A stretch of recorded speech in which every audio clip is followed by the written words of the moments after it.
आज हम चैप्टर करेंगे भागवतम का। We are studying six canto 18th chapter.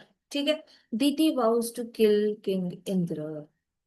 तो सिक्स चैप्टर में सिक्स कैंटो में डिसेंडेंट्स ऑफ दक्ष दक्ष की 60 बेटियां थी। 60 बेटियों के डिसेंडेंट्स का हमने सिक्स कैंटो में डिस्कशन किया है। ठीक है। हाँ। क्यों बेटियों की जरूरत क्यों पड़ी? क्योंकि जितने भी बेटे हुए सबने संन्यास ले लिया। तो कोई भी बेटा प्रजनन करने को तैयार नहीं था। इसकी वजह से पिता बड़ा नाराज था, लेकिन उसको हेल्प करने के लिए फिर क्या हुआ, उसको 60 बेटियों का वरदान मिला। तो बेटियों ने पिताजी की इज्जत बचाई, क्योंकि दक्ष को उनके पिताजी से आज्ञा थी। There was a this thing instruction कि दक्ष तुमने प्रजनन करना है। और दक्ष अपने पिता की आज्ञा फॉलो नहीं कर पा रहे, और पिता की आज्ञा मतलब साक्षात पूर्ण पुरुषोत्तम भगवान की आज्ञा, क्योंकि पिताजी किसके डिवोटी है? पूर्ण पुरुषोत्तम भगवान के डिवोटी है। तो पिता की आज्ञा का वो पालन नहीं कर पा रहा है, क्योंकि पूर्ण पुरुषोत्तम भगवान के ही डिवोटी जो है वो आकर उनके बेटों को प्रजनन करने से रोक रहे हैं, उनको ज्ञान दे रहे हैं, उनके हृदय में ज्ञान दे रहे हैं, और वो चले जा रहे हैं। तो दक्ष बहुत पैनिक हो गया था। नारद मुनि पे बड़ा गुस्सा हो गया। वो उसने नारद मुनि जी को श्राप भी दे दिया कि आप बड़े आते हो, पूरा पूरा दिन रुकते हो, मेरे बेटों को ज्ञान देते हो, चले जाते हो, फिर मेरे बेटे वापस ही नहीं आते, तपस्या से जाते हैं पत्नी मांगने के लिए, लेकिन वहीं से वही हिमालय जाकर भगवान की तपस्या करने लग जाते हैं, संन्यास ले लेते हैं। आपको पता ही नहीं है कि आप एक फैमिली पे कितना बड़ा मुश्किल ये कर रहे हो। नारद मुनि जी ने कुछ नहीं बोला, स्माइल किया। दक्ष ने श्राप दिया कि आप रुक नहीं पाओगे एक जगह पर, आप घूमते ही रह जाओगे। नारद मुनि जी नारायण नारायण करके श्राप को एक्सेप्ट करके चले गए। तो शुद्ध भक्त नारद मुनि की तरह होते हैं, चित्रकेतु महाराज की तरह होते हैं, परीक्षित महाराज की तरह होते हैं। चुपचाप श्राप एक्सेप्ट करते हैं, नारायण नारायण कृष्ण कृष्ण श्री हरि करके आगे बढ़ जाते हैं। शुद्ध भक्त जो होता है टाइम वेस्ट नहीं करते झगड़ा करने में। ठीक है। अभी उसमें फिर वो ओवर थिंकिंग भी नहीं करते, क्या मैं गलत था या वो गलत था, मैं गलत था या वो गलत था। इसमें भी ओवर थिंकिंग नहीं करते, वो तो पूरा सब कुछ कृष्णा की मर्जी है समझकर वो मूव ऑन कर जाते हैं। वो बिल्कुल they don't give like a 5 cent importance कुशरा। ऐसे करके बनना है, ओवर थिंकर नहीं बनना है। ओवर थिंकर जो बनता है वो अपना ही टाइम वेस्ट करता है, और इतना अमूल्य जीवन है। अमूल्य जीवन में जितनी देर आप ओवर थिंकिंग कर रहे हो, उतने टाइम में आप डबल टाइम कितना हरिनाम ले सकते हो, और उसमें शुद्ध हरिनाम निकल सकता है। तकलीफ में शुद्ध हरिनाम बहुत अच्छे से निकल जाता है। तो तकलीफ हो रही है तो हरिनाम ले लो, तकलीफ होकर ओवर थिंकिंग करने से सवालों के जवाब थोड़ी ना मिल जाएंगे। तो फिर ये नारद मुनि जी चले गए। दक्ष को फिर 60 बेटियों का वरदान मिला कि चलो दक्ष, तुम्हें 60 बेटियां हो जाएंगी, और तुम वहां से प्रजनन करना। तो देखो बेटियां, girls come to the rescue of father. तो अपने आप को कभी कम नहीं समझना। अगर कोई बेटी है घर में, और घर में कोई बोल रहा है कि हाय हमारे घर में बेटी क्यों हुई, बेटी क्यों हुई, तो आपने समझना चाहिए कि बेटियां थी, दक्ष की बेटियों ने अपने पिता की सारी प्रॉमिस को फुलफिल करने के लिए पूरा अपना जीवन लगा दिया था। आपको ये याद होगा ना शास्त्रों में से, तो आप अपने आप को कभी कम नहीं समझोगे, क्योंकि बेटियां देवताओं को जन्म देती है, बेटियां ही असुरों को जन्म देती है, बेटियां भगवान को भी जन्म देती है। अपने आप को हमेशा माता समझ के ना अपना ही रिस्पेक्ट कर लेना थोड़ा सा। अपने आप को कभी भी निचले स्तर पे लेके नहीं जाना। तो दक्ष की 60 बेटियां थी। 17 बेटियां जो थी वो कश्यप मुनि को दी थी, मतलब शादी करवाई थी। दक्ष ने 17 बेटियों की शादी कश्यप मुनि से करवाई थी। और दो उसकी बेटियां ना बड़ी पॉपुलर हो गई थी। पहली एक बेटी थी अदिति, और दूसरी बेटी कौन थी? दीति। अब अदिति जो थी कश्यप मुनि की पत्नी थी, अदिति को देवता लोग जन्म गए थे। सारे देवता लोग अदिति को जन्मे। और फिर दीति जो थी उसको असुर जन्मे। अब देखो पिता एक ही है, पिता एक ही है कश्यप मुनि, एक ही पिता है। दो अलग अलग पत्नियां हैं। एक पत्नी को देवता लोग हो रहे हैं, दूसरी पत्नी को कौन हो रहा है? असुर।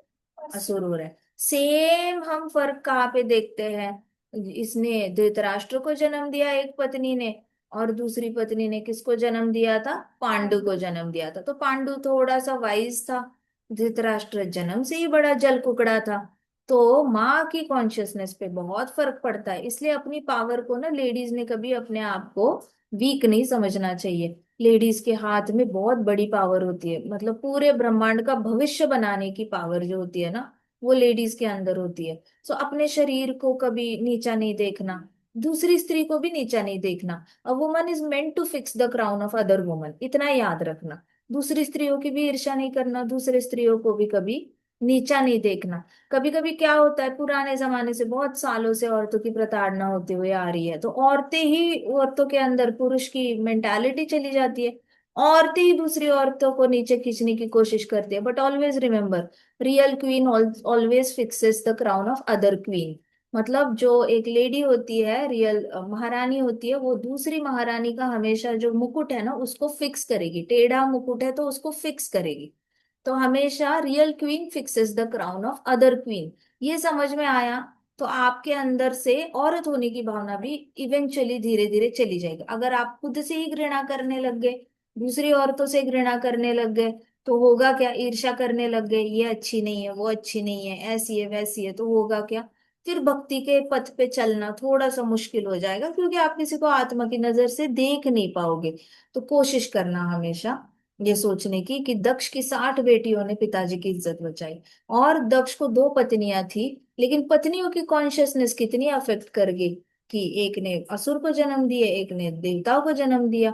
फिर धृतराष्ट्र की माँ ने धृतराष्ट्र को जन्म दिया, अंबिका ने अंबालिका ने पांडु को जन्म दिया। सो कितना ज्यादा कॉन्शियसनेस में फर्क होता है। This is the power that woman holds. आप एक्चुअल में पूरे पृथ्वी का, पूरे ब्रह्मांड का भविष्य बना सकते हो या बिगाड़ सकते हो। अगर किसी औरत ने भक्त को जन्म दिया, तो जब वो भक्त हरे कृष्णा महामंत्र जाप कर रहा है, जब उसका बच्चा हरे कृष्णा महामंत्र का जाप कर रहा है, उसकी ध्वनि कहाँ तक पहुंच रही है? गोलोक तक पहुंच रही है। तो गोलोक तक वो ध्वनि पहुंचते पहुंचते जाते जाते ऊपर के लोगों का भला करते हुए जा रही है। अब स्वर्गलोक में ना कोई गुरु है जो हरि नाम सिखाएगा, कोई नहीं है। इसकी ध्वनि उसको भी क्रॉस करके जा रही है। जिसका बच्चा सुबह 4 से 6 बजे के बीच में जाप कर रहा है ना, वो बच्चे की ध्वनि सुबह सुबह देवता लोग नीचे आए हैं, उनको मानो जैसे एक छोटा सा गुरु मिल गया, सनत कुमारों की तरह मानो गुरु मिल गया उसके मुख से। क्योंकि बच्चों के मुख से नॉर्मली शुद्ध हरि नाम ही निकलता है, उनके अंदर इतना पाप नहीं होता। तो उनको तो मानो सनत कुमारों जैसा गुरु मिल गया। देवताओं पे कृपा होती है जिसका बच्चा हरिनाम 4 से 6 के बीच में लेता है। वो देवता लोग यहाँ से जाते जाते शुद्ध हरिनाम आते हैं, स्नान करने के लिए, सुनते हैं कि आए छोटे बच्चे जाप कर रहे, ओ छोटे बच्चे जाप कर रहे, कितनी अच्छा, हम बड़े बिजी हो गए हमारी लाइफ में। देवता लोग आते हैं, तो वो माताएं जो होती है जिनके बच्चे, सिर्फ इस ब्रह्मांड के जीवात्माओं को मुक्त नहीं कर रही है, ऊपर के लोगों के जीवात्माओं को भी वो पूरी तरह हरि भक्ति के मार्ग पर लेके जा रही है और उनको मुक्ति का मार्ग दिखा रही है। अब वो सारा क्रेडिट माता को जाता है, जैसे ध्रुव महाराज की माँ को चला गया, प्रहलाद महाराज की माँ कयादु को चला गया। तो आपको इतना पता होना चाहिए कि देखो, अब वो माता के हाथ में ब्रह्मांड का भविष्य है मुट्ठी में। अपने बच्चे को सुबह 4 बजे से 6 बजे के बीच में जाप करा के पूरा ब्रह्मांड की भलाई हो रही है। अब बताओ, अब यही बच्चा बड़ा होके कीर्तन करेगा हजारों हजारों लोगों को लेकर, ऐसे बैठेगा सामने, हजारे हजारे लोग बैठे हैं और बच्चा मस्त कीर्तन कर रहा है, और बहुत सारे लोग कीर्तन कर रहे हैं, हरि नाम की ध्वनि गूंज रही है, पूरे ब्रह्मांड में जा रही है। जिनको भक्ति का चांस नहीं मिलता, ऐसी आत्माओं को आवाजें सुनाई दे रही है और वो भक्ति करने का मन कर रहा है उनका, और फिर वो कृष्ण से जुड़ रही है। तो सोचो, एक माँ ने कितने लोगों का भला किया, प्रभुपाद की माता ने कितने लोगों का भला किया है। सो ये वाला आपको एक फंडा समझ में आ गया। So girls has to really work. लड़कियां अगर अपनी भक्ति पे काम करेंगी ना, तो भविष्य बेहतर है पूरे ब्रह्मांड का। लड़कियों ने भक्ति में थोड़ी सी ऊंच नीच करी ना, तो भविष्य थोड़ा सा मुश्किल में पड़ जाता है पूरे ब्रह्मांड का। अब आपका अपना तो खुद का पड़ेगा ही पड़ेगा। अगर अच्छा पति चाहिए तो खुद की क्वालिफिकेशन भी बहुत अच्छी करनी पड़ेगी। अपना चरित्र बहुत ज्यादा 9 on 10, 10 on 10 बनाना पड़ेगा। और चरित्र बनाने का एक ही फॉर्मूला है, कृष्ण भक्ति। बड़े ही भोला बनकर, सिंसियर बनकर हार्ड वर्क करो। सिंसियरिटी एंड हार्ड वर्क, बड़े ही सिंसियरिटी से हरि नाम ले लो। मेहनत करो, थोड़ा सा करनी पड़ेगी मेहनत, जाप माला करनी है तो मेहनत लगती है। बट धीरे धीरे वो एफर्टलेस ही हो जाता है, लगता ही नहीं मेहनत कर रहे हैं। लेकिन अपना चरित्र को इम्प्रूव, आप 10 on 10 होंगे तो आपको मिलने वाला पति भी 10 on 10 मिलेगा, फिर बच्चे होने वाले भी 10 on 10 होंगे, और पूरे ब्रह्मांड का भला करोगे आप लोग, तो पूरे ब्रह्मांड पे आपके आप हरि नाम गूंजेगा आप लोगों की वजह से। सोचो कितना ज्यादा आप उपकार करोगे पूरे ब्रह्मांड पे, और आप कृष्णा के हाथ के इंस्ट्रूमेंट बनोगे। इससे बड़ा तो अवार्ड हो ही नहीं सकता। बाकी आप ले लो पद्मश्री अवार्ड, लेकिन उस अवार्ड के सामने ये अवार्ड कुछ भी नहीं है। सो आपको समझ में आना चाहिए कि कितना इंपॉर्टेंट है लड़कियों ने भक्ति करना। ठीक है। सो अदिति को हो गए देवता, और दीति को हो गए असुर। तो सुखदेव गोस्वामी जी ने अदिति के 12 बेटों के बारे में पूरा हिस्ट्री बताया कि कैसे 12 बेटे हुए अदिति को, और फिर उसमें से इंद्र इंद्र ने कैसे वृत्रासुर का विश्वरूप को मारा। विश्वरूप को मारा तो अदिति का चौथा बेटा था त्वष्टा। त्वष्टा ने कैसे वृत्रासुर को जन्म दिया, तो वृत्रासुर कैसा मारा गया, ये सब कुछ बता दिया इसने सुखदेव गोस्वामी जी ने। अब सुखदेव गोस्वामी जी ने कहा कि ये अदिति का पांचवा बेटा था, डिसेंडेंट्स ऑफ अदिति 5th सन। अभी अदिति का पांचवा बेटा है, ठीक है। अदिति का पांचवा बेटा कौन है? सविता। तो सविता है, he discuss the progeny of 12 of the Aditi sons. The famous of this sons were Soma the moon god. तो अदिति का एक बेटा है, वो कौन है? चंद्र देवता, सोम, है ना, मून गॉड है। तो वो भी बड़ा फेमस है।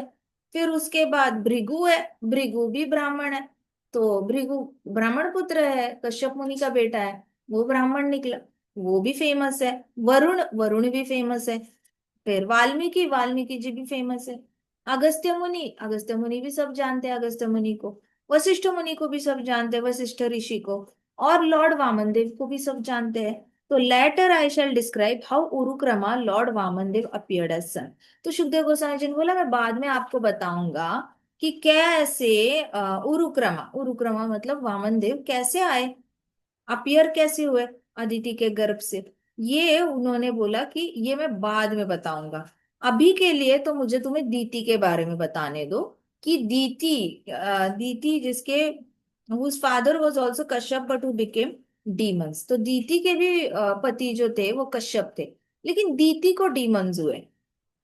The demons were called दैत्यास because they came from the womb of दीति। तो इनको दैत्य क्यों कहा गया? क्योंकि दीति के बेटे थे। तो however there was one great devotee in this family। लेकिन दीति के गर्भ से आने के बावजूद भी एक बड़ा महान भक्त निकला उसके फैमिली में, और वो कौन थे? प्रहलाद महाराज। प्रहलाद महाराज, उनका पोता कौन है? ध्रुव महाराज नहीं, बलि महाराज। बलि। सो उसने भी सरेंडर किया भगवान को। तो as we learned before, Diti's first sons were Hiranyaksha and Hiranyakashipu. हमने थर्ड कैंटो में ऑलरेडी ये डिस्कस किया है, लेकिन हम फिर से डिस्कस करेंगे, ठीक है। तो दीति के पहले जो दो बेटे थे, फर्स्ट सन्स, इनिशियल जो बेटे हुए वो थे हिरण्याक्ष और हिरण्यकश्यपु। बहुत ही पावरफुल दैत्य थे और दानव थे। वो सारे दैत्य और दानव किसकी पूजा करते थे? हिरण्यकशिपु और हिरण्याक्ष की पूजा करते थे। तो इनका एक ही फॉर्मूला होता है दैत्य दानवों का, कि आपके पास कितना बाहुबल है। जिसके पास ज्यादा बाहुबल है वो उससे बहुत इंप्रेस होते हैं। वो बाकी नहीं देखते, चरित्र नहीं देखते कि जो सबका भला करता है या सबका बुरा करता है। उनको बस इतना ही देखना होता है कि बाहुबल सबसे ज्यादा, जिसके पास सिद्धियां ज्यादा है, जिसके पास ज्यादा पावर है, स्ट्रेंथ है और पावर है। पावर मतलब पावर इन टर्म्स ऑफ, ऐसे कोई दैविक पावर्स होती है, आग कहीं पे भी क्रिएट कर देना, बर्फ बना देना, ये करना, उड़ना, ये करना, वो करना। तो वैसे वाली पावर जिसके पास सबसे ज्यादा है, उसकी रिस्पेक्ट सबसे ज्यादा होती है। तो ये दानवी क्वालिटी होती है, जो सिर्फ शक्ति को देखती है लेकिन युक्ति को नहीं देखती। तो कई सारे लोग शक्तिमान लोगों के पीछे ना थोड़े से ये हो जाते हैं, पागल हो जाते हैं, बहुत इंप्रेस हो जाते हैं। जिसके पास बहुत ज्यादा बाहुबल होता है उससे इंप्रेस होते हैं, और जिसके पास बहुत ज्यादा सत्ता होती है उससे इंप्रेस हो जाते हैं। लेकिन ये दानवी क्वालिटी है, ऐसे लोगों से इंप्रेस होना। प्रभुपाद कहते थे ऐसे लोगों की कभी तारीफ नहीं करनी चाहिए। कई सारे हम सोसाइटी में देखते हैं ना, कहते कि अरे वो बड़े सेठ है, इनके पास बहुत सारे नौकर चाकर है, और इनके ये बहुत अच्छे से अपनी तबीयत का ये अपना बाहुबल बना के रखे हुए हैं। तो प्रभुपाद कहते हैं ऐसे कभी तारीफ नहीं करनी। ऐसी तारीफ करना मतलब दानवी क्वालिटी है। ना किसी की तारीफ करो, ना किसी को बुरा बोलो, आप कमेंट ही मत करो बॉडी पे। तो ये प्रभुपाद का जो इंस्ट्रक्शन है ना, ये हमने थोड़ा सा अगर सीरियसली लिया तो हम नॉन जजमेंटल हो जाएंगे। तो हमें ना उत्तम अधिकारी भक्त बनने में जल्दी से आपको इजी पड़ जाएगा। वाई? बिकॉज उत्तम अधिकारी भक्त कभी किसी को जज नहीं करते, वो सबको एक समान देखते हैं, कृष्णा के जैसे ये है अंश। सो आपको सबसे पहले तो प्रभुपाद की वो जो इंस्ट्रक्शन है ना, ना किसी की तारीफ करो, ना किसी को नीचा देखो। तो जैसे ही आपका, आपके जितने भी पर्सनल ये है कनेक्शंस है, आप आसपास जिसको भी जानते हो, आपने ना किसी की तारीफ पीछे भी मत करो, आगे भी मत करो, बुरा भी मत बोलो, अच्छा भी मत बोलो। क्योंकि जो भी आप उसके बारे में बोलोगे ना, वो आप बॉडी के बारे में ही बोल रहे हो। अब बॉडी रिलेटेड टॉपिक्स थोड़े से नीचे हो जाते हैं, आत्मा रिलेटेड टॉपिक्स थोड़े से ऊपर होते हैं।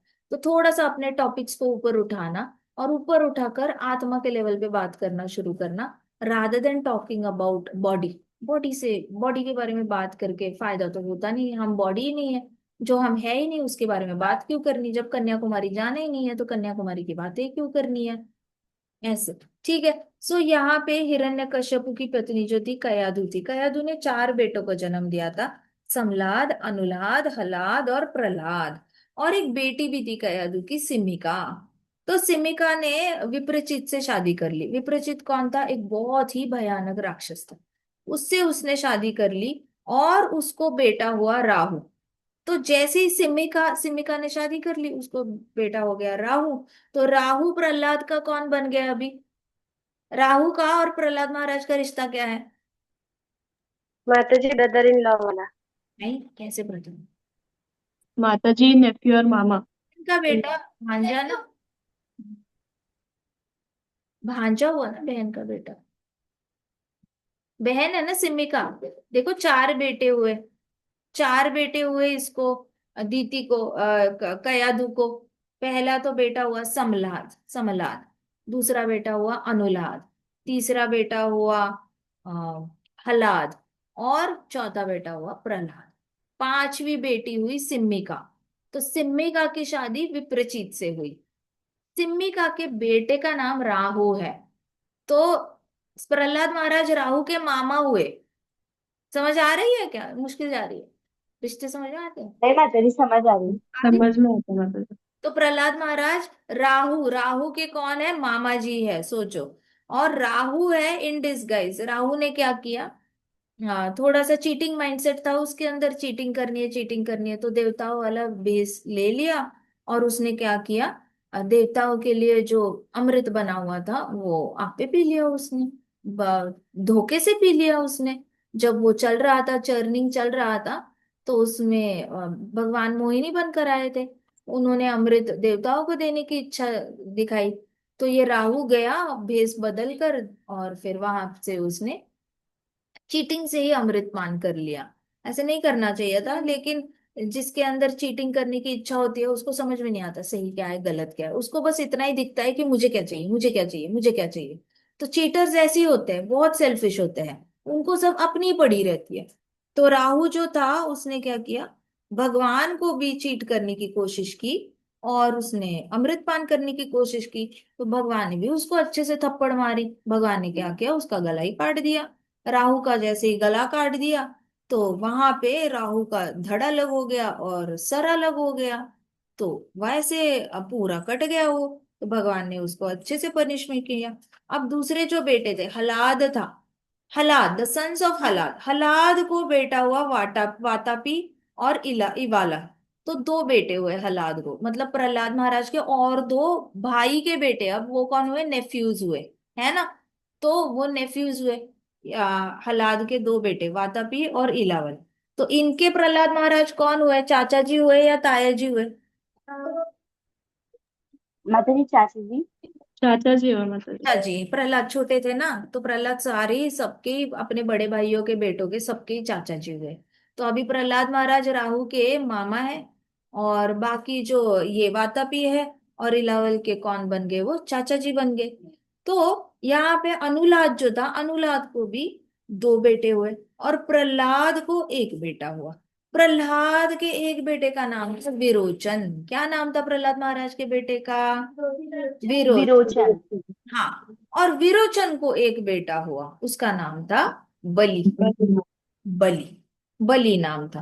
तो बलि महाराज जो थे, उनके 100 बेटे हुए। बलि महाराज को कितने बेटे हुए? कितने बेटे हुए? माता जी सो 100 बेटे, है ना? 100 बेटे हुए। सोचो, प्रहलाद महाराज ने एक बेटा किया, उनके बेटे ने एक ही बेटा किया, लेकिन बलि महाराज ने 100 बेटे किए। तो प्रहलाद एक बार प्रभुपाद लेक्चर दे रहे थे, और कहाँ दे रहे थे? रशिया के कुछ डिवोटीज थे वहां पे, मूवमेंट करने की कोशिश कर रहे थे फैलाने की, फिर वो वापस यूएस आ गए थे। और वहां पे फिर आए, और ऐसे 7-8 भक्ति बैठे थे रूम में, और प्रभुपाद उनको लेक्चर दे रहे थे। तो प्रभुपाद ने उनको बोला था कि देखो, भक्तों ने 100-100 बच्चे करने चाहिए। जैसे ही उन्होंने बताया था ना बलि महाराज को, कहते देखो, भक्तों ने 100-100 बच्चे करने चाहिए, ऐसे करके 100-100 भक्त लेके जाओ बाहर, लेके जाओ। 100-100 भक्त करने चाहिए। 100 भक्त ऐसे करके भक्तों की पॉपुलेशन बढ़ानी चाहिए, तब जाके हरि नाम बहुत आसानी से गूंजेगा पूरे पृथ्वी पर, और ज्यादा अच्छे से गूंजेगा। तो भक्तों ने ज्यादा बच्चे करने चाहिए, ऐसे प्रभुपाद का मानना था। तो आजकल देखो, लोग एक ही बच्चा करते हैं। रिप्लेसमेंट थ्योरी कहती है, 2 माँ बाप है तो 2 बच्चे होने चाहिए। मदर मर गई तो एक बच्चा रिप्लेस करेगा प्लानेट पे, फादर चले गए तो दूसरा बच्चा रिप्लेस करेगा, तो पॉपुलेशन हैम्पर नहीं होगी। लेकिन अब इंडिया में लोगों ने शुरू कर दिया, एक एक एक एक ही बच्चा करना है।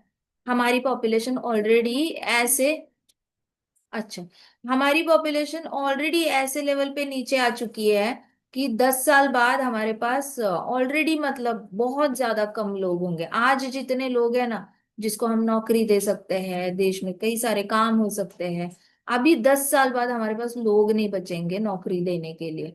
सभी लोग, बहुत कम को पॉपुलेशन हो जाएगी, क्योंकि हर दो दो माँ बाप के पीछे एक ही बच्चा जिंदा रह रहा है। तो 2 माँ बाप में से एक भी पेरेंट की डेथ हो गई, तो उनको रिप्लेस, दोनों को रिप्लेस करने वाला एक ही है। इसका मतलब आगे जाके पॉपुलेशन हाफ में कट जाएगी। तो जो चाइना की प्रॉब्लम हुई थी, वही हमारी प्रॉब्लम होने वाली है। तो बलि महाराज को 100 बेटे हुए, ऑफ whom बान, बान was the eldest and greatest devotee of Lord Shiva. तो बान, बान कौन था? बलि महाराज का बेटा था। और वो शिव जी का बहुत ज्यादा शुद्ध भक्त था, मतलब he was the greatest devotee. Greatest devotee, बहुत ज्यादा कट्टर भक्त था शिव जी का। सुखदेव गोस्वामी जी ने कहा कि फिर 49 मारुत बॉर्न हुए दीति से। तो दीति को पहले 2 बेटे कौन थे? हिरण्याक्ष और हिरण्यकश्यप। उसके बाद 49 मारुताज वर बॉर्न। तो 49 बच्चे और हुए, बेटे हुए, और उनको ना एक भी बच्चा नहीं हुआ। 49 मारुत्स को क्या हुआ? एक भी बच्चा नहीं हुआ। Even though they were born from Diti, Indra gave them position of demigods. तो ये 49 मारुत थे, इनको बच्चा नहीं हुआ, फिर भी इंद्र देवता ने इन पे कृपा करी, और इंद्र देवता ने 49 के 49 बेटों को पोजीशन क्या दी? देवता की पोजीशन दे दी, दीति के बेटे होने के बावजूद। है तो कश्यप मुनि के भी बेटे हैं। सो इंद्र देवता के ये कौन हो गए? इंद्र देवता का रिश्ता क्या हुआ 49 मारुतों के साथ? माता जी भाई है, स्टेप ब्रदर्स। सौतेले भाई, है ना? तो सौतेले भाई, कजिन कैसे हो? कजिन तो फादर ही अलग हो जाता है कजिन में। यहाँ पे फादर कॉमन है ना, मदर अलग अलग है, तो सौतेले भाई हो गए। तो इंद्र देवता ने फिर भी ये 49 मारुतों को क्या दिया? देवता की पोजीशन दे दी। Even though, so how did that happen? Parikshit Maharaj ने कहा, ऐसे कैसे हुआ? Did they perform any ritual और pious activities in past life? अब परीक्षित महाराज चित्रकेतु, व्रत रसूर चित्रकेतु पास्ट लाइफ में ही घूम रहे हैं। तो अभी परीक्षित महाराज को लग रहा है, आपको ऐसा कुछ सडनली मिल जाता है, तो पिछले जन्म में आपने पक्का कुछ ना कुछ अच्छा किया होगा। So did they perform any ritual और pious activities in past life? पिछले जन्म में क्या उन्होंने कुछ अच्छा किया था 49 मारुत ने? Please tell me. Parikshit Maharaj ने इमीडिएटली क्वेश्चन पूछा सुखदेव गोस्वामी को, मुझे प्लीज बताओ कि 49 मारुत की क्या स्टोरी है।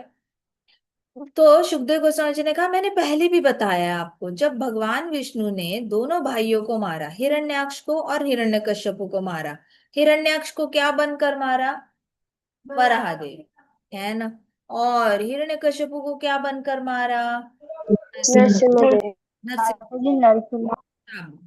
तो दीति को बहुत दुख हुआ था। मतलब किस माँ को बुरा नहीं लगेगा, अपने बच्चे दुनिया को बुरा करने वाले निकले तो किसी भी माँ को अच्छा नहीं लगेगा, राइट। तो दीदी बहुत ज्यादा शोक में चली गई थी कि हाय मेरे बेटे मर गए, हाय मेरे, कितना भी बेटा बुरा हो ना माँ को। जैसे गांधारी पागल हो गई थी जब दुर्योधन मर गया। सो गांधारी को बहुत गुस्सा आ गया था, मेरे सारे बेटे मरे, कृष्णा रोक सकते थे लड़ाई, फिर भी कृष्णा ने नहीं रोकी। गांधारी को ना फुल ऑन इन्फॉर्मेशन थी कि कृष्णा ही सुप्रीम पर्सनालिटी ऑफ गॉड है, कृष्णा ही पूर्ण पुरुषोत्तम भगवान है और वो ये लड़ाई रोक सकते हैं, ये उसको पता भी था। बट बहुत गुस्सा हो गई दुर्योधन मरने के बाद। प्यार था ना, बेटे से प्यार होता है, तो माया की पट्टी ऐसी दिखती है कि बच्चा कितना भी गलत हो ना तो भी माँ का प्यार कम नहीं होता उसके लिए, बच्चे के लिए। सो यहाँ पे क्या हुआ, दीदी को भी प्यार था अपने बेटों से, बेटे बड़े बुरे थे फिर भी उसको बहुत ज्यादा वो ग्रीफ में चली गई, मतलब क्रंदन में चली गई कि मेरे बेटे चले गए। तो उसने सोचा, through through lord Vishnu lord Indra has killed my sons, how cruel and hard hearted lord Vishnu is, I only be peaceful when I kill him. लो कर लो बात। माता दीति किस में चली गई, प्रतिशोध की भावना में, रिवेंज माइंडसेट में चली गई। उसको इतना हर्ट हुआ, इतना हर्ट हुआ, लैमेंट किया उसने, मेरे बेटे मर गए। तो उसको, उसने ये नहीं देखा कि इंद्र ने मारा होगा इनको, इंद्र को इसने क्या किया, भगवान विष्णु ने, lord Indra has killed my sons, भगवान विष्णु के द्वारा उन्होंने ही मारा है मेरे बेटे को, तो इसलिए मैं उसको मारना चाहती हूँ। ऐसे करके इसने क्या किया, दीति ने डिसाइड कर लिया कि इंद्र को मारना ही मारना है, क्योंकि वो इंद्र ही था जो प्रेयर लेकर जाता था भगवान के पास, इंद्र ही कंप्लेन करता था कि ऐसे हुआ है वैसे हुआ है, बचाओ बचाओ बचाओ। तो दीति को लगा कि इंद्र ने चुगली नहीं करी होती ना तो मेरे बेटे मरते नहीं, इंद्र ने ये बड़ा गलत किया। अब दीति को लगा कि उसकी बहन जो है अदिति, बहन का बेटा जो है वो देखना नहीं चाहता मेरे बेटे को जिंदा, इसलिए ये अपनी इनकी चुगली करे जा रहा है। ऐसे करके दीति को और ज्यादा गुस्सा आया। और दीति ने देखा कि उसका पति जो है कश्यप मुनि, वो पनिश ही नहीं करते किसी को, आपस में ही झगड़े होते हैं इन लोगों के, देवताओं के और दानवों के, लेकिन कश्यप मुनि कोई स्टैंड ही नहीं लेते, सब इसको सपोर्ट ही नहीं करते, दीति के बेटों को कभी सपोर्ट नहीं किया, अदिति के बेटों को सपोर्ट किया हमेशा। तो दीदी को बहुत ज्यादा गुस्सा आता था, दीदी को लगता था कि मैं ही जिम्मेदार हूँ अपने बेटों का रक्षण करने के लिए, मेरे बेटों का रक्षण कोई नहीं करता, मेरा पति भी नहीं करता और भगवान विष्णु भी नहीं करते, तो अभी मुझे क्या करना है, जिसने चुगली करी है उसी को मारना है। ऐसे करके उसने सोचा कि मैं, मेरे मन को, मन की अग्नि तभी शांत होगी जब मैं प्रतिशोध लूंगी। Indra thinks he'll live forever. All dead bodies are transformed into worms, stool and ashes. तो दीति ने क्या कहा, दीति ने कहा इंद्र को लगता है कि वो हमेशा हमेशा के लिए जिंदा रहेगा, लेकिन सारी डेड बॉडीज होती है उनको खाता कौन है, वर्म्स खाता है। सारी डेड बॉडीज जो होती है इवेंचुअली उनको वर्म्स खाने लग जाती है। इवेंचुअली उनके बॉडी से क्या निकल जाता है, जितना भी मलमूत्र अंदर होता है ना, बॉडी फेंक देती है उसको बाहर। तो बॉडी के हर होल से ना गंदगी निकलने लग जाती है, पस निकलने लग जाता है, म्यूकस निकलने लग जाता है, बॉडी अंदर रखती नहीं है क्योंकि प्राण वायु, वायु जो होता है ना, वायु सबको पुश करता है। 5 टाइप के वायु होते हैं, प्राण अपान सपान व्यान उद्यान। तो हर एक होल से एक एक वायु निकलने लग जाता है, जैसे जैसे वायु निकलता है ना तो बॉडी ऐसे पिचकने लग जाती है, पिचकने लग जाती है, पिचकने लग जाती है, तो अंदर से मलमूत्र भी पुश करके बाहर निकल जाता है। सब कुछ निकल, तो बॉडी बहुत स्टिंक करती है, डेड बॉडी बहुत स्टिंकिंग होती है। नॉट नेसेसरी कि स्किन की स्मेल आती है, अंदर का जो केमिकल्स ही सारे बाहर आ जाते हैं उसी की स्मेल आने लग जाती है। तो दीदी ने कहा कि कोई भी डेड बॉडी होती है ना, उसके ऊपर इवेंचुअली वर्म्स आके बैठ जाते हैं और वो बॉडी को खाने लग जाते हैं, उसके अंदर से सारा मल मूत्र बाहर निकल जाता है और बॉडी से बहुत गंदी स्मेल आ जाती है। फिर ये मल मूत्र को खाने के लिए वर्म्स आ जाते हैं और वर्म्स बॉडी को खाने लग जाते हैं, फिर बॉडी को खाने लग जाते हैं तो इवेंचुअली सब कुछ क्या हो जाता है, राख में, मिट्टी में मिल जाता है, मिट्टी में मिक्स हो जाता है और राख राख हो जाती है body. If someone kills another just to protect such a body, he doesn't know the purpose of life. अगर कोई दूसरे को इसलिए मारता है क्योंकि वो अपनी बॉडी को प्रोटेक्ट करना चाहता है, तो उसको जीवन का उद्देश्य ही पता नहीं है। वो एक ऐसी बॉडी को प्रोटेक्ट करना चाहता है जिसको वर्म्स खाने वाले हैं, जिसके अंदर मलमूत्र सारा भरा हुआ है और जो स्टिंक करती है बुरी तरह, और फिर उस वापस मिट्टी हो जाती है। अगर ऐसे शरीर को बचाने के लिए अगर कोई किसी का खून कर देता है, तो इसका मतलब वो इंसान को अपने जीवन का लक्ष्य ही पता नहीं है। दीदी ने कहा, देखो दीदी ने बोलते बोलते बात तो बहुत पते की करी है, बहुत मतलब 100 लाख की बात की है उसने। तो दीदी ने कहा, he is envious and goes to hell. ऐसा इंसान जो अपने शरीर को रक्षण करने के लिए, जो शरीर इतना टेम्पररी है, उसके रक्षण करने के लिए किसी और की हत्या कर देता है, तो डेफिनेटली उसके अंदर बहुत ज्यादा ईर्ष्या है। और वो ईर्ष्या है, इसलिए वो कहा जाएगा, नरक में जाएगा। I want to have a son who will remove Indra's madness. मुझे एक ऐसा बेटा चाहिए जो इंद्र के अंदर की जो मद फैला हुआ है, उसके अंदर बहुत अहंकार आ चुका है। मुझे ऐसा बेटा चाहिए जो इंद्र के अंदर का पूरा अहंकार को चूर चूर कर देगा, जो मैड हो चुका है, पागल हो चुका है अपने शरीर को लेकर। तो उसका शरीर को लेकर सारी मैडनेस उसकी उतारनी है मैंने। तो मुझे कुछ प्लान करने दो, मुझे कुछ प्लान करने दो, ऐसे करके दीदी ने सोचने लगे। तो दीदी क्या करने लगी, वॉक करने लगी, इधर उधर से ऐसे वॉक करने लगी और सोचने लगी, क्या करे क्या करे, इंद्र को लेसन कैसे सिखाए, बहुत अहंकारी है, ऐसे वैसे सोचने लगी। अब दीदी का डिसीजन हो चुका था कि he will she will have a son to kill Indra. उसने डिसाइड कर लिया था कि मैं बेटा पैदा करूंगी जो इंद्र को मारेगा ही मारेगा। सो शी ट्राइड, वैसे ही, so she tried to satisfy Kashyapa Muni and served him faithfully. तो उसने बहुत कश्यप मुनि को मस्का लगाना शुरू किया, पति को अच्छी अच्छी मीठी बातें करना शुरू कर दिया, अच्छी अच्छी सेवा करना शुरू कर दिया, बहुत हम्बल होकर विनम्र होकर पति को प्रसन्न करना शुरू कर दिया उसने। अब कश्यप मुनि के साथ उन्होंने बड़ी स्वीट वर्ड्स के साथ, बहुत मीठी वाणी में बातें करी, फिर बहुत विनम्रता से उनकी सेवा की, फिर बहुत फेथफुलनेस भी दिखाई, मतलब लॉयल्टी दिखाई पति की ओर, बहुत लॉयल्टी दिखाई। और फिर इधर उधर से आके ऐसे आंखों के कोने से देखना, स्माइल करना, आंखों के कोने से देखना, शर्माना, स्माइल करना। तो using her shyness she attracted glancing at him, मतलब शर्मा कर उनको ग्लांस करना, शर्माते शर्माते उनको ऐसे देखना, ऐसे करके उसने अट्रैक्ट करने की कोशिश की कश्यप मुनि को। देखो, सिर्फ आंखों से और स्माइल से अट्रैक्ट किया, विनम्र होकर सेवा करके अट्रैक्ट किया, मिट्टी वाणी से अट्रैक्ट किया। सो ये दीति दीति के गुण है। दीति ने ऐसे अट्रैक्ट किया पति को और उसको अपने अंडर कंट्रोल में लाने की कोशिश की दीति ने। अब कश्यप मुनि को बहुत पढ़े लिखे थे कश्यप मुनि। तो कश्यप मुनि क्या हुआ, कश्यप मुनि पढ़े लिखे थे, तपस्या करते थे, लेकिन उनका कोई भी ध्यान नहीं होता था। लेकिन दीति ने जैसे ही स्माइल करना, मीठी बातें करना, ये तो धीरे धीरे कश्यप मुनि को दीति बड़ी अच्छी लगने लगी और पूरी तरह कैप्टिवेट हो गए कश्यप मुनि दीति से। दीति उनको इतनी अच्छी लगी कि उनको बाकी कोई दिखे ही ना, दीति दीति हर जगह दीति दिखाई दे, बड़े कैप्टिवेट हो गए। और उन्होंने प्रॉमिस किया दीति को कि तुम्हारी मैं जो इच्छा है वो पूरी करूंगा, मैं तुम्हें प्रॉमिस करता हूं मैं तुम्हारी सारी इच्छाएं पूरी करूंगा। So promised her he would fulfil her desires, ऐसे करके प्रॉमिस किया। तो you see my dear king, from the beginning of creation lord Brahma created women from the better half of man's body to increase the population. तो a woman's behavior can carry away a man's mind. So it is not surprising that powerful sage Kashyap became enamored by the sweet mannerism of his wife.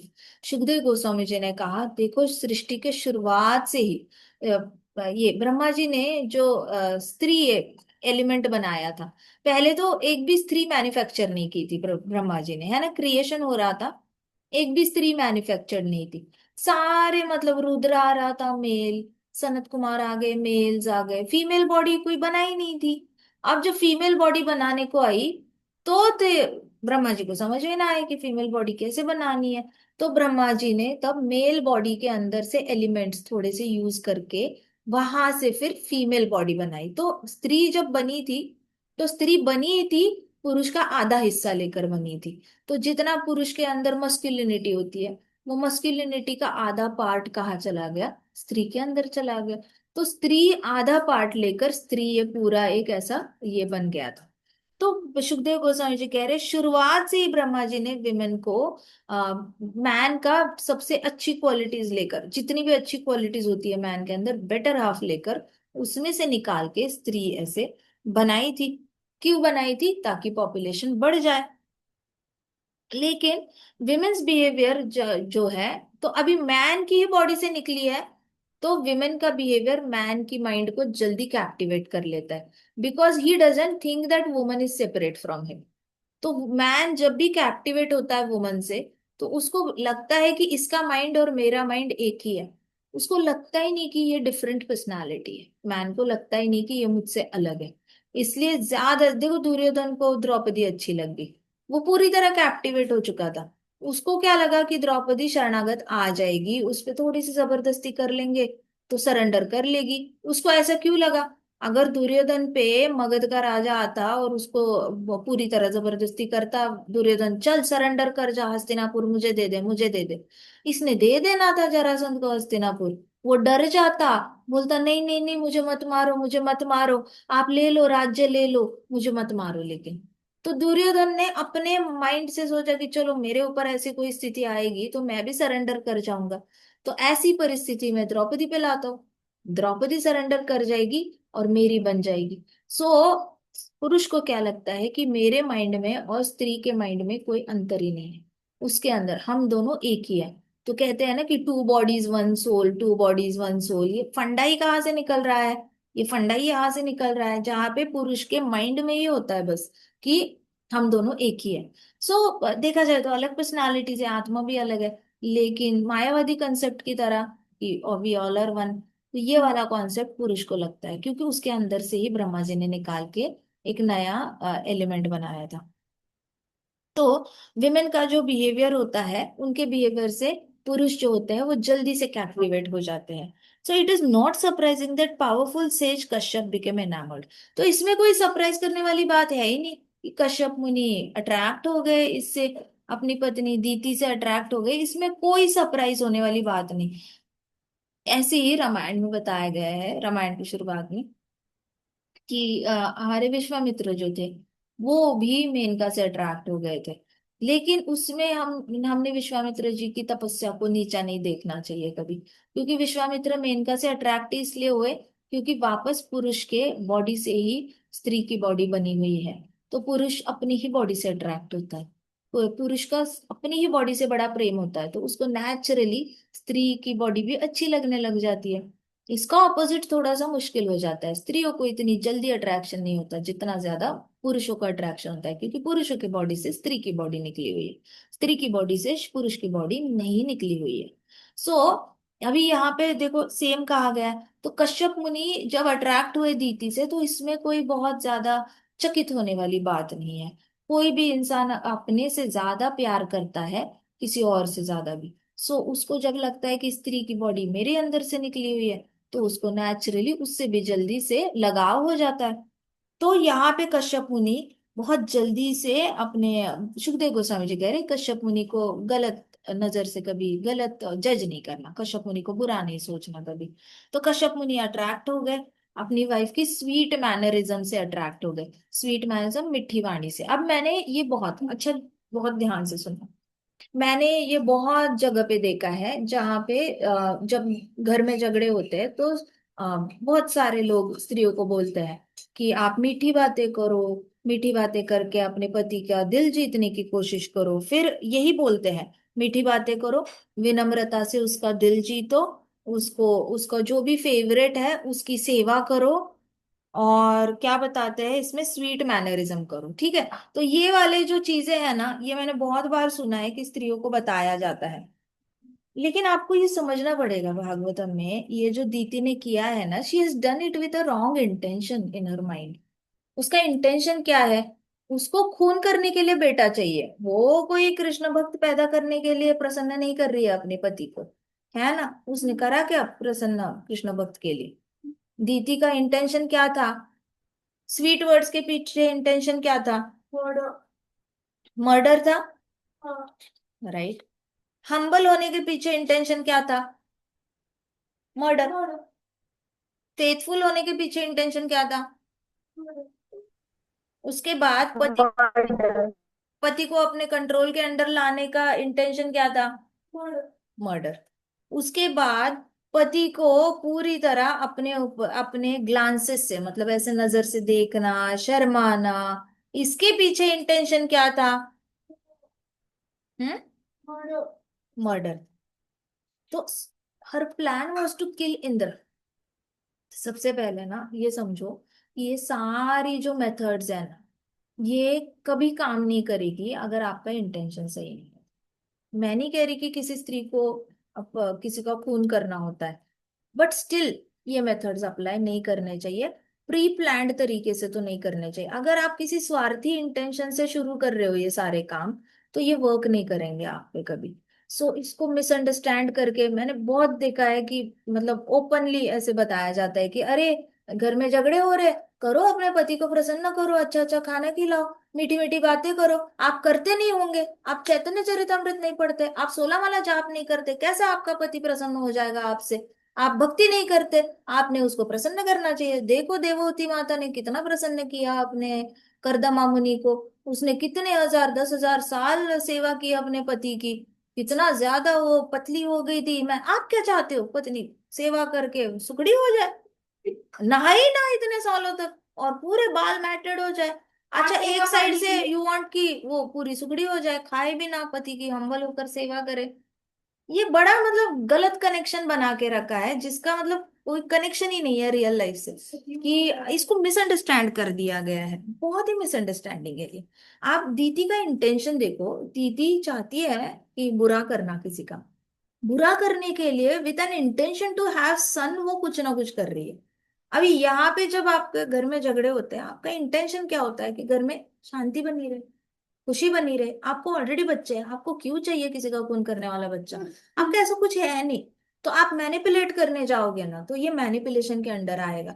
Manipulation मतलब झूठ मूठ। आपके अंदर प्यार नहीं है, आपके अंदर बड़ी गुस्सा है पति के लिए, और आप ऊपर ऊपर से मीठी बातें कर रहे हो। आपको क्या लगता है पति तक गुस्सा नहीं पहुंचेगा? पहुंचेगा। आपके अंदर का गुस्सा होता है, वो 93% बोलता है। आप ऊपर से कितनी भी मीठी बातें करो, वो पहुंचती नहीं है मीठी बातें। आप कुछ भी बोलते हो, झूठ पकड़ा जाता है। इसलिए ये सारे मेथड्स भागवतम पढ़ के मैं इसलिए बता रही हूँ ना, कि ये सारा पढ़ के सोचना नहीं कि भागवतम में दीति ने भी किया था, हमने किया तो गलत क्या? भैया आपके मन में ईर्ष्या है, अभी भी जलन है, क्रोध है, जलन है, क्रोध है, ईर्ष्या है, ये सारी चीजें लेकर बैठे हो, और ऊपर से मीठी बातें करना, आ, विनम्रता का नाटक करना, ऐसे नहीं वर्क करेगा। विनम्र बनना है, जेन्युइनली विनम्र बनना पड़ेगा। जेन्युइनली विनम्र बनने का मतलब क्या है? चित्रकेतु महाराज की तरह आ जाओ, हमें श्राप दो, हमें तो बुरा ही नहीं लगता। ये रियल विनम्रता है। राधा देन सिंह में बड़ी विनम्र हो, तो ऐसी वाली विनम्रता, ऊपर ऊपर से एक्टिंग। फिर आपको रिस्पॉन्स नहीं आता तो आपका गुस्सा और बढ़ जाता है, फिर आप विनम्र और बनते हो, फिर रिस्पॉन्स नहीं आता और गुस्सा बढ़ जाता है, और फिर एक दिन आप कहते हो कि मैंने बड़ी विनम्रता ट्राई की, वर्क नहीं करी, तो मैंने उसी को छोड़ दिया। आपने विनम्रता ट्राई ही नहीं करी, विनम्र ओरिजिनली विनम्र हुए ही नहीं। सो पहले तो अपना बिल्टअप करते जाना है, अपना बिल्टअप करना है। भागवतम पढ़ते रहो, पढ़ते रहो। जरूरी नहीं कि भागवतम के हर पन्ने पे आपको जवाब मिले, आपके हृदय में जवाब आते जाएंगे। भागवतम पढ़ो, जाप करो, लेकिन ब्लाइंडली दीति को फॉलो मत करो। कोई आपको कहेगा ना ब्लाइंडली दीति को फॉलो करो, तो भी नहीं करना। अभी हमारे देवहूति माता ने बहुत सेवा करी है पति की, मान लिया सेवा करी, बट उनका इंटेंशन पुत्र प्राप्ति था ही नहीं कभी। उनका इंटेंशन ऐसा कभी था ही नहीं कि मुझे पुत्र मिले, या फिर मुझे बेटियां मिले, या फिर मेरी बेटियां आगे जाकर प्रजनन करे, ब्रह्मा जी को मदद करे। ऐसा कुछ इंटेंशन नहीं था। She just wanted to enjoy a family life. Intention क्या था? कि मुझे बस एक फैमिली लाइफ एंजॉय करनी है, इतना ही इंटेंशन था, और कोई इंटेंशन नहीं था उनके अंदर। उनको गृहस्थ आश्रम में थोड़ी सी गृहस्थ आश्रम में जो लाइसेंस्ड तरीके से एंजॉयमेंट होती है, उनको लाइसेंस्ड तरीके से एंजॉयमेंट चाहिए थी। सो आप again blindly you can not follow Devti माता ऑल्सो। सो आपको समझ में आना चाहिए कि भागवतम को कहाँ पे फॉलो करना है, किस कॉन्टेक्स्ट में लेना है, ये भी समझ में आना चाहिए। जस्ट रैंडमली कोई आके आपको डांटता है, अगर घर पे आके कोई ब्रह्मचारी आ जाते हैं, कोई दूसरे आ जाते हैं, और आपको लेडीज को अगर डांटते हैं, कहते हैं कि आप यही नहीं करते, आप विनम्रता नहीं, आपके बातों में रूडनेस है, आपकी ये है वो है, दीदी को देखो, दीदी ने ऐसे किया वैसे किया। सो अपने आप को बहुत ज्यादा नीचा नहीं डालना, फिर अपने आप को बुरा नहीं समझना उस वक्त पर। ठीक है, अपने ऊपर क्या करना, जेन्युइन ह्यूमिलिटी लाने की कोशिश करना। भले ही टाइम लगे, आज नहीं है ह्यूमिलिटी, आ जाएगी, 1 साल 2 साल में आ जाएगी, धीरे धीरे आ जाएगी। भागवतम पढ़ते रहोगे तो धीरे धीरे धीरे धीरे विनम्रता आ ही जाएगी, क्योंकि वो भगवान का गुण है। जब हाथ में भगवान लेकर घूम रहे हो तो भगवान के गुण आने ही आने हैं, कौन साइड कर सकता है भगवान को। तो अपने आप ह्यूमिलिटी लानी है, आई तो अपने आप मीठे वर्ड्स आ जाएंगे। फिर आप सिर्फ पति पे अप्लाई नहीं करोगे, आप सब पे अप्लाई करोगे। कोई भी आपके पास आएगा, सबसे ज्यादा आप मीठी बातें करोगे। आपका ऐसा मन में नहीं रहेगा मैं हस्बैंड के साथ ही मीठी बातें करूंगी, बाकियों के साथ मैं रुष्ट बातें करूंगी। आपकी पर्सनालिटी ऐसी हो जाएगी, आप सबके साथ ही मीठी बातें करने लग जाओगे। और उन सब में एक हस्बैंड होगा, तो वो नेचुरली आपके अंदर से मीठी वाणी निकलने लगेगी। आप ऐसे कोई ये नहीं करोगे, मैनिपुलेट करने की कोशिश नहीं करोगे। सो ऊपर ऊपर से अपनी पर्सनालिटी को बदलने की कोशिश मत करो, जस्ट बिकॉज भागवतम। अंदर से ही वो इंसान बनते जाना है। अब यहाँ पे दीति जो है ना, अंदर से बड़ी खराब है, अंदर से बड़ी खराब है वो। बाहर से दिखावा कर रही है, ये छलावा है, ये शूर्पणखा वाली एक्टिविटी है। शूर्पणखा बाहर से सुंदर बनकर आई थी, अंदर से तो बड़ी राक्षसी थी।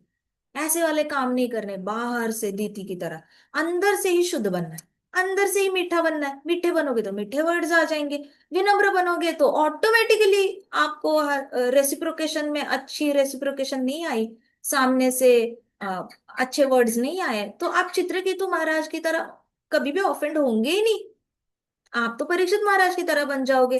तेरे को पॉजिटिव रिस्पॉन्स देना है तू दे दे, तेरे को निगेटिव रिस्पॉन्स देना है तू दे दे, तेरे को जैसे रिस्पॉन्स देना है दे दे, नहीं देना मत दे, क्या फर्क पड़ता है। मैं तो अपने अंदर से विनम्र बनूंगी। मैं चित्रकेतु महाराज की तरह बनना है, मैंने परीक्षित महाराज की तरह बनना है। मैं तो एक्सपेक्ट ही नहीं कर रही हूँ कोई रिस्पॉन्स। अच्छा है तो कृष्णा की मर्जी, बुरा है तो कृष्णा की मर्जी। वैसे भी I am born to please Krishna, तो मैं विनम्र बन के कृष्णा को प्रसन्न करूंगी। अब कृष्ण प्रसन्न हो जाएंगे, लाखों लाखों जीवात्माओं के अंदर परमात्मा है, वो सारी लाखों जीवात्माएं प्रसन्न हो जाएंगी, उसमें से एक हस्बैंड है, वो तो प्रसन्न हो ही जाएगा। ऐसे करके पूरी तरह अपने अंदर बदलाव लाना है, rather than doing it only for one person. समझ में आ रहा है क्या लॉजिक? इसको आप ये मत करना, ठीक है। मैंने बहुत सुना है कि बहुत सारी लेडीज को डांटा जाता है ऐसे बोलकर भागवतम का कॉन्टेक्स्ट में। ये बड़ा गलत काम है, ऐसे कभी नहीं किसी को बोलना चाहिए, जस्ट बिकॉज कि इसमें ऐसे लिखा हुआ है। ठीक है। सो अभी कश्यप मुनि कैप्टिवेट हो गए, और फिर कहते हैं कि अपने हस्बैंड को अट्रैक्ट करो। ऐसे थोड़ी ना करते, दीति थोड़ी ना बन के बैठे, हमें कौन सा खून करना है किसी के, हम क्यों करें ऐसे के सारे काम। तो ये सारा बोला जाता है, ये नहीं करना कभी, जस्ट बिकॉज भागवतम में लिखा है। ये वाला फॉर्मूला अप्लाई नहीं करना, इसका इंटेंट ही अलग है। इंटेंट अलग है, हमारा इंटेंट है ही नहीं, वाई विल यू फॉलो दीति। तो विमेन का बिहेवियर जो होता है उससे फिर उनका पति जो है वो बड़ा अट्रैक्ट हो गया। और सुखदेव गोस्वामी जी तो थे, उन्होंने कहा कि कश्यप मुनि फिर दीति के पास चले गए और स्माइल किया। उन्होंने कहा, ओ ब्यूटीफुल फॉल्टलेस लेडी, हे सुंदरी, तुम्हारे अंदर कोई भी कमतरता नहीं है। I am so pleased with you, मैं तुमसे बड़ा प्रसन्न हूँ। बताओ तुम्हें क्या चाहिए। अगर पति प्रसन्न हो जाता है तो इस दुनिया में ऐसी कोई चीज नहीं है जो पत्नी प्राप्त नहीं कर सकती। ऐसे कहा। इसने किसने कहा? कश्यप मुनि ने कहा अपनी पत्नी को। For a woman her husband is the supreme demigod. Kashyap मुनि ने क्या कहा अपनी पत्नी को? कि पत्नी के लिए उसका पति जो होता है वो सुप्रीम डेमिगॉड, मतलब देवता होता है, सुप्रीम देवता होता है। पूर्ण पुरुषोत्तम भगवान नहीं होता, देवता होता है। पत्नी के लिए उसका पति देवता होता है। अगर वो अपनी भौतिक चीजें, if she is attach to material enjoyment, it is recommended that she worship demigods और हर हस्बैंड। अगर किसी को भौतिक जगत का कंफर्ट चाहिए, किसी को चाहिए कि मेरे को बड़ा घर चाहिए, मुझे बड़ी कार चाहिए, मुझे बहुत सारे नौकर चाकर चाहिए, ढेर सारे गोल्ड डायमंड्स चाहिए, अगर ऐसे किसी स्त्री की इच्छा हो तो ऐसी पत्नी ने क्या करना चाहिए? पति को प्रसन्न करना चाहिए, या फिर किसी देवता को प्रसन्न करना चाहिए। तो आइदर आप पति को ही परमेश्वर मान लो, देवता मान लो, और पति की ही पूजा करने लग जाओ। मतलब भोग लगाना है तो पति को भोग लगा।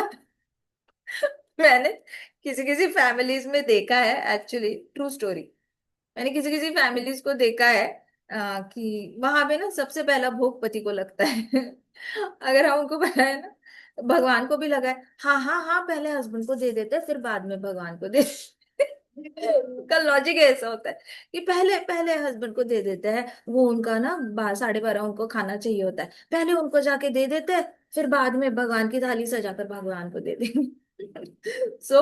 ये घर में पति का वर्शिप करते हैं। ऐसे नहीं है कि एक फैमिली दो फैमिली है, लाखों लाखों फैमिलीज है जहाँ पे पति की वर्शिप की जाती है। और पति भी बहुत अच्छे से ढेर सारा पैसा कमाते हैं, ढेर सारे डायमंड्स गोल्ड नेकलेसेस अपनी वाइफ को देते हैं, बड़े बड़े घर दे देते हैं, बड़ी बड़ी गाड़ी जेट, ऐसे वाले बहुत सारी चीजें अपनी पत्नी को देते हैं। तो पत्नी अपने पति को कैसे देवता की तरह पूजा करती है, वर्शिप करती है।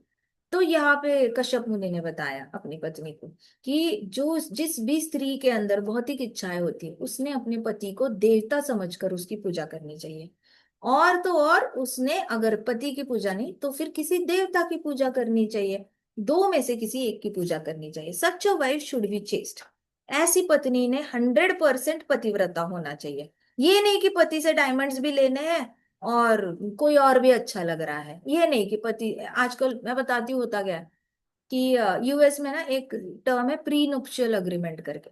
प्री नुप्शियल अग्रीमेंट में क्या करते हैं, वो विवाह से पहले ही साइन करते हैं कि अगर हमारा डिवोर्स हुआ तो मेरी प्रॉपर्टी का एक भी पैसा तुम्हें नहीं मिलेगा। तो ऐसे करते हैं।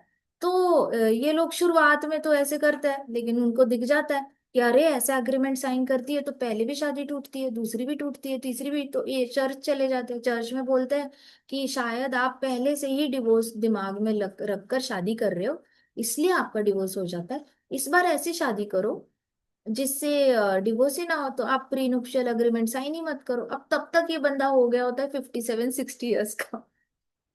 अब वो 60 साल के हो गए होते हैं, चौथी शादी पांचवी शादी तक। तो शादी करेंगे किसी 20-25 साल की लड़की से। अब वो क्या करेगी, 60 ईयर्स के है तो ज्यादा से ज्यादा 5-10 साल तक उनका टिकेगा शादी। तो साथ साथ उसको कोई और अच्छा लगेगा तो उसने इस पति को मार के पूरी प्रॉपर्टी ले लेनी है, फिर दूसरे के साथ विवाह करना है। तो ये सारा नहीं चलेगा। आपको पति की वर्शिप करनी है तो चेस्ट रहना पड़ेगा, बहुत ज्यादा आपको क्या रहना पड़ेगा, चेस्ट मतलब पतिव्रता। मतलब और कोई भी नहीं है दुनिया में, यही एक भगवान है, एक को भगवान पति भगवान। That's all.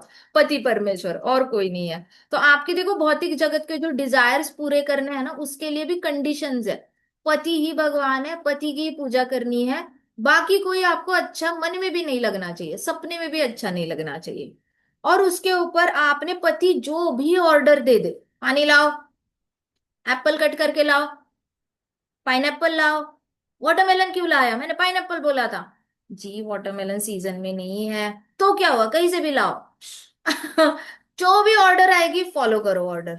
और उसको भगवान का रिप्रेजेंटेटिव समझना पड़ेगा, मानो जैसे कि भगवान ने अपनी रिप्लेसमेंट में ये आपकी लाइफ में भेजा है।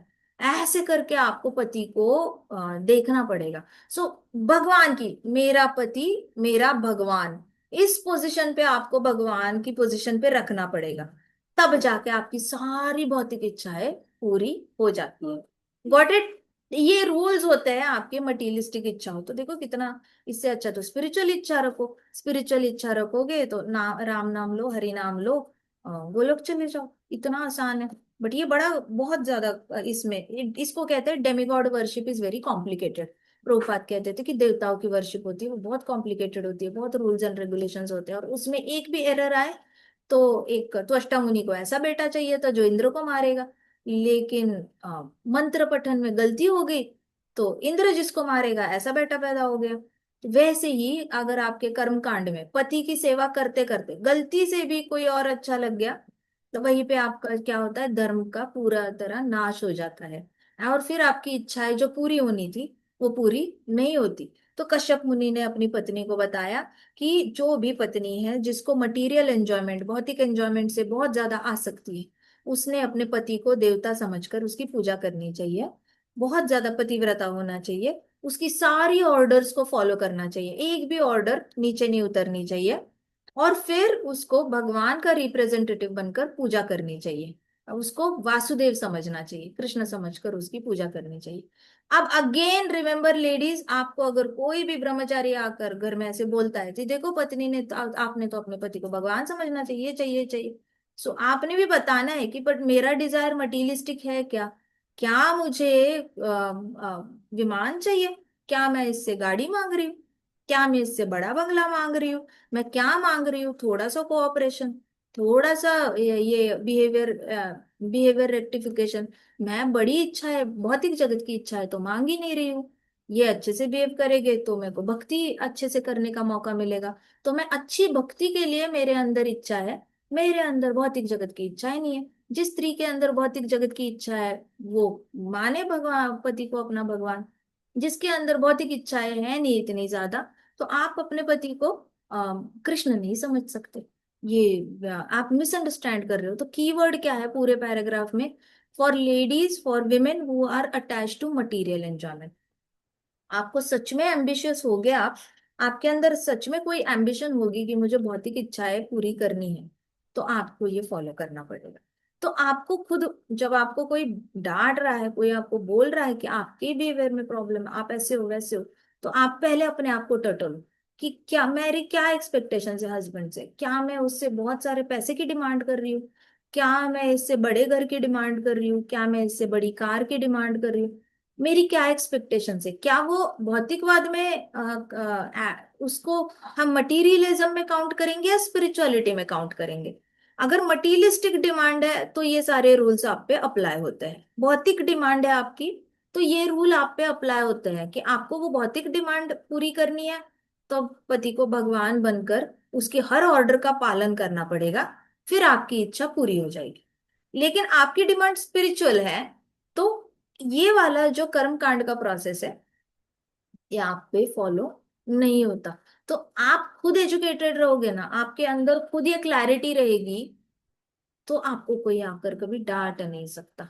चार लोगों के सामने आपको, सबके सामने कोई कुछ नीचा नहीं दिखा सकता। आई बात समझ में? So you have to be very Bhagavatam student, intelligent Bhagavatam student बनो, ताकि कोई आपका फायदा ना उठा पाए। कोई आपको ऐवे ही जस्ट बिकॉज आप इग्नोरेंट हो, आपको ऐसे उड़ा ना दे और आपको ठप्पा ना लगा दे कि she is not a good wife, है ना।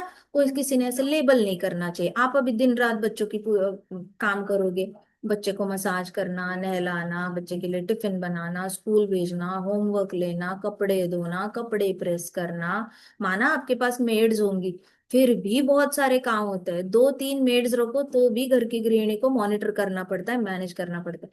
आप बच्चे के भविष्य के बारे में सोचना, फिर कुछ कुछ वर्किंग भी है, तो पैसा भी कमाना है, फीस भी भरनी है, भविष्य के कॉलेज के लिए सेविंग भी करनी। कितना कुछ कर रहे होते हो। इतने करने में भी अगर आपको आकर कोई बोलता है कि अरे आप तो हस्बैंड की ऑर्डर्स ही फॉलो नहीं करते, आप तो हस्बैंड से मीठी बातें ही नहीं करते, आप तो हस्बैंड को अट्रैक्ट ही नहीं करते, लो कर लो बात, बच्चे हो गए हैं अब अट्रैक्ट करेंगे। तो ये वाला सारा जो मेथड है ना, आपके अंदर भौतिक इच्छाएं होगी उसके लिए ठीक है, लेकिन अगर आध्यात्मिक इच्छाएं होगी तो किसी से डरना मत। डरना मत, कोई आके बोलेगा तो बोलना आप जो बोल रहे हो उस पर वो बिल्कुल सही है, ये भौतिक इच्छाओं के लिए सही है, मेरे अंदर लेकिन आध्यात्मिक इच्छाएं है फिलहाल तो। अभी तक कोई भौतिक इच्छाएं आई नहीं है। जिस दिन भौतिक इच्छाएं आएंगी उस दिन आपने जो बोला है मैं वो सब फॉलो करूंगी, एकदम डिसाइड करके फॉलो करूंगी। मीठी बातें बोलूंगी, बहुत ज्यादा मीठी बातें बोलूंगी। जो ऑर्डर देगा, हस्बैंड बोलेगा रात के 1 बजे घर से बाहर हो जा, मैं बाहर हो जाऊंगी। उसको प्रसन्न करने के लिए जो बोलेगा मैं वैसे कर दूंगी। लेकिन अभी फिलहाल तो मेरे अंदर थोड़ा सा कृष्णा कॉन्शियस डिजायर है, तो give me a break, please give me a break. ठीक है, तो स्टैंड फॉर योर सेल्फ। तो कश्यप मुनि फिर पास आए। कश्यप मुनि अपनी पत्नी के पास आए और उसको बहुत प्यार से देखा, प्यार से देखा, और उन्होंने अपना हाथ जो है उसके गाल पे ऐसे रखा। He placed his hand on her cheek, और बड़े ही सॉफ्ट वॉइस में कहा कि ओ चेस्ट लेडी, मतलब बहुत पतिव्रता हो, तुम बहुत सुंदर हो, क्योंकि तुमने मेरी पूजा की है, पूरी श्रद्धा से तुमने मेरी पूजा की है, जैसे मानो जैसे मैं भगवान हूं। इसलिए मैं तुम्हें आज रिवॉर्ड करता हूँ, तुम्हारी जो भी इच्छा है मैं वो पूरी करूंगा। तो दीति ने ऐसे हाथ जो था अपने पति का वो ऐसे साइड किया और ऐसे देखा, ऐसे साइड करके देखा। शी जस्ट लुक्ड अवे, मतलब हाथ इतने प्यार से रखा था, ऐसे साइड किया हाथ और ऐसे करके दूर देखा, और फिर ऐसे पीट करके पति को खड़ी हो गई। पति जहां ऐसे फेस कर रहा था ऐसे पीट करा और पीछे करके खड़ी हो गई। फिर उन्होंने दीति ने कहा बिटर वॉइस में, मतलब थोड़ी सी रूड वॉइस में कहा, O great soul, I have lost my sons because of Indra.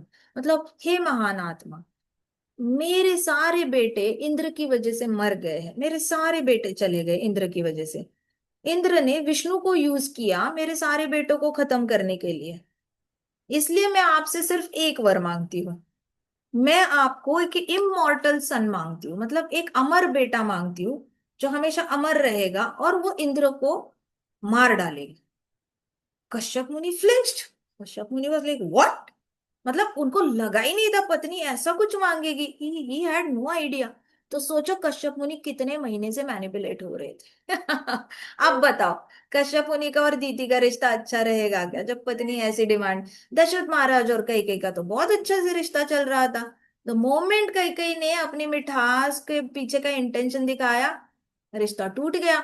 सो ये मत समझना ऊपर ऊपर से मीठी बातें करोगे तो लंबे समय तक आपका नाटक टिकेगा। किसी की ऐसी एडवाइस मत मानो, ये बहुत गलत बताया जा रहा है, आउट ऑफ कॉन्टेक्स्ट निकाल के बताया जाता है अट्रैक्ट योर हस्बैंड।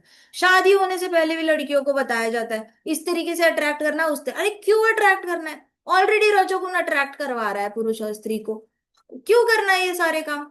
ये सारे फालतू के काम नहीं करने, कोई आपको बोलता है तो ठीक है। So so I ask only one benediction. साफ सुफ रहना चाहिए ऑब्वियसली, थोड़ा साफ रहो, नीट एंड टाइडी रहो, और थोड़ा सा अच्छे से रहो। अपने लिए रहो, सुंदर दिखना है अपने लिए रहो। ये सारे काम दिमाग में, मुझे पति से कुछ काम करवाना है, मुझे 9 लाख का हार चाहिए, आज मैं इसको रसमलाई खिलाऊंगी, आज पूरी तलूंगी, आज तो अच्छे से पनीर बटर मसाला बनाएंगे, और फिर बोलेंगे कि जी मुझे 9 लाख का हार दे दो। ये कैसा काम है, क्या सिखा रहे हो। ये से सारे काम नहीं करने। So I ask only one benediction. मैं आपसे सिर्फ एक ही मांगती हूँ कि मुझे एक अमर बेटा दे दो। तो कश्यप मुनि ने बोला व्हाट, इंद्र को मारने के लिए तुम्हें बेटा चाहिए एक ऐसा। उन्होंने कहा do you want me to suffer for the sin of killing Indra. Kashyapa Muni चिल्लाए अपनी पत्नी पे, तुम क्या चाहती हो कि मैं नर्क में जाके इतना ज्यादा पनिशमेंट सहूं, इंद्र को मारने का पाप मैं अपने ऊपर ले लूं, तुम ये चाहती हो दीति।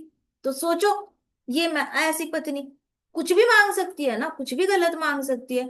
आजकल यही मेथड यूज होता है कि अरे बहुत प्रसन्न करेंगी करेंगे और बोलेगी कि मुझे ना अलग रहना है तुम्हारे माँ बाप से, चलो हम जाके अलग घर ले लेते हैं, रेंट पे ले लेते हैं लेकिन अलग रहते हैं। इस घर में मुझे अपने पसंद के कर्टन्स नहीं लगाने आते, अपने पसंद का सोफा नहीं लगाना आता, ये अलाउ ही नहीं करते, किचन में हाथ लगाने नहीं देते, चलो हम अलग हो जाते हैं। फिर पति बोलता है ओहो तुमने मेरी इतनी सेवा की है, चलो हम अलग ही हो जाते हैं। ऐसे करके परिवार टूट रहे हैं, ये तो दीदी का फॉर्मूला यूज हो रहा है। तो ये मत समझना कि अगर कोई आपको ये आके फॉर्मूला बता रहा है झगड़े सुलझाने के लिए तो ये झगड़ा सुलझने वाला नहीं है, ये बड़ा टेम्पररी फॉर्मूला है, never ever work. So I ask you for immortal son who will kill Indra, what do you want me to suffer, क्या मैं पाप सहू इंद्र को मारने का। The exalted sage paced back and forth as Diti watched. अभी अभी पहले तो दीति घूम रही थी, क्या करूं क्या करूं, कैसे करूं कैसे करूं, क्या करूं, इंद्र को पनिश करना है। अब दीति ने अपनी इच्छा जाहिर की, अब कौन पेश कर रहा है। कश्यप मुनि। हे भगवान, कौन सी वो घड़ी थी जब पत्नी को बोला तू बड़ी पतिव्रता है, तू बड़ी सुंदर है, तू बड़ी सुशील है, तूने मुझे भगवान बनाकर मेरी पूजा की है, बता तेरे को क्या चाहिए।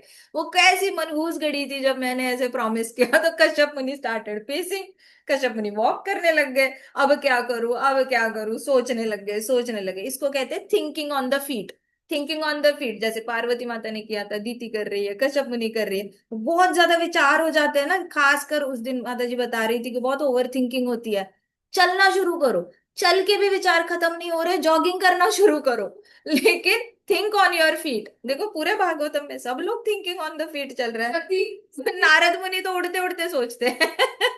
सो कश्यप मुनि, सती ने भी यही किया था, सती भी ऐसे ही कर रही थी, जाओ नहीं जाओ जाओ नहीं जाओ। तो एग्जॉल्टेड सेज सुदामा, सुदामा ने भी यही किया था, जाओ या नहीं जाओ, दोस्त के पास जाओ या नहीं जाओ, वो भी पेसिंग कर रहा था। So think on your feet. तो exalted sage paced back and forth as Diti watched. Diti ने देखा अब मेरा पति तो बड़ा धर्म संकट में पड़ गया है, अब नहीं आ रही दया, अब कहाँ गई ह्यूमिलिटी, कहीं नहीं ह्यूमिलिटी, अब तो पति बड़ा प्रॉब्लम में आ गया है। अब नहीं करना अच्छा अच्छा मीठा बातें। तो his heart was racing, his mind was disturb. तो बीपी हाई हो गया था बेसिकली कश्यप मुनि का, पूरा हार्ट धड़ धड़ धड़ धड़ धड़ धड़ कर रहा था और माइंड पूरी तरह डिस्टर्ब हो चुका था। तो पूरा कश्यप मुनि बहुत टेंशन में आ गए थे। Oh have become attached to material enjoyment, he thought. उनको लगा कि ओ हो, मतलब मैं मटीरियल एंजॉयमेंट से अटैच हो गया, मैं खुद ही भौतिकवादी हो गया। पत्नी की सेवा से प्रसन्न होकर मैं खुद ही भौतिकवादी हो गया। तो देखो, अभी आप हस्बैंड को ऐसे चीट करने की कोशिश करोगे, मीठी बातें करके उससे कुछ निकलवाना है, ऐसे करोगे, तो पति को भी इवेंचुअली पता चलेगा ना कि अरे इसके चक्कर में मैं भौतिकवादी बन गया, मैं तो ऐसा कभी था ही नहीं। तो जल्दी से ना फिर उसमें दरार आ जाती है रिश्ते में। एक तो ऐसा हो ना कि आप दोनों ही भौतिकवादी हो, आप दोनों ही शिव जी की पूजा कर रहे हो, दोनों ही आप शिव जी से एक बड़ा पहाड़ मांग रहे हो, जो भी मांग रहे हो, तो दोनों भी हो जाओ। फिर कश्यप मुनि तपस्या कर रहे हैं, दीति का कुछ भौतिकवादी चल रहा है, कश्यप मुनि दीति के इन्फ्लुएंस हो रहा है। ये बड़ा अजीब सा ये इक्वेशन बन गया। तो अभी ये कश्यप मुनि ने खुद को ब्लेम करना शुरू किया।